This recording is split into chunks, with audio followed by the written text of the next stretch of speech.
Charan game changer cinema 2025 జనవరి 10న release కాబోతోంది. Star casting తో శంకర్ తీస్తున్న ఈ సినిమాపై మెగా ఫ్యాన్స్ భారీ అంచనాలు పెట్టుకున్నారు. ముఖ్యంగా రామ్ చరణ్ డబుల్ రోల్లో నటించడం, కియారా అద్వానీ హీరోయిన్ కావటం, శ్రీకాంత్, అంజలి, ఎస్.జె. సూర్య లాంటి స్టార్ కాస్టింగ్ ఉండటం గేమ్ చేంజర్ పై భారీ నమ్మకం పెట్టుకునేలా చేసింది. ఇక తమన్ ఈ సినిమాకి మ్యూజిక్ అందించారు. ఇప్పటికే రిలీజ్ అయిన 2 పాటలు పర్లేదనిపించాయి. కానీ తాజాగా వచ్చిన థర్డ్ సింగిల్ నానా హైరానా అనే మెలోడీ మాత్రం అదిరిపోయింది. కార్తీక్, శ్రేయా ఘోషల్ పాడిన ఈ సాంగ్ ఇటీవల వచ్చిన బెస్ట్ మెలోడీస్ లో ఒకటిగా నిలిచేలా ఉంది. దీనికి రామజోగయ్య శాస్త్రి చాలా మంచి సాహిత్యం రాశారు. ఎక్కడా ఇంగ్లీష్ పదం రాకుండా అచ్చమైన తెలుగులో పాటను రాశారు శాస్త్రి గారు.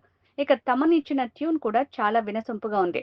ఇక అన్నింటికి మించి శంకర్ ఈ పాటను షూట్ చేసిన లొకేషన్లు, రామ్ చరణ్ లుక్, కియారా అద్వానీ అందాలు పాటను మరో స్థాయికి తీసుకువెళ్లాయి.